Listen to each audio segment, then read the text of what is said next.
今日教大家整荷包蛋啊！今天教大家整荷包蛋。首先我哋就開火熱咗個鑊先啦。首先咧，我們都開火熱咗個鑊先。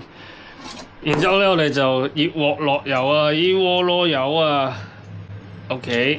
然後我哋就將啲油鋪滿個鑊啦，然後我哋將啲油咧就鋪埋喺個鑊啦。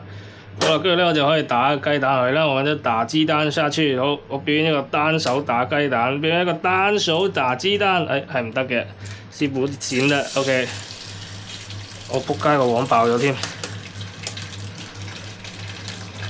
OK， 好啦，屌兩個鑊都爆咗添。跟住咧就俾佢喺度慢慢整熱佢啦，我都避開喺度慢慢整熱它啦。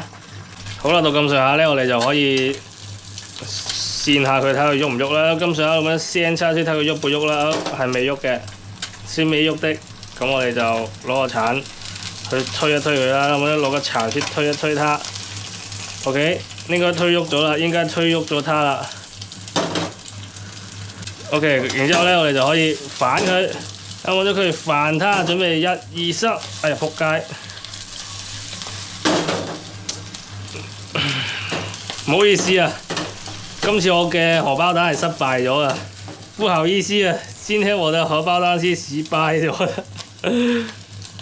我冇啦，變咗炒蛋啦，好啦，變咗炒蛋啦，唉，算啦。今日就係咁多啦，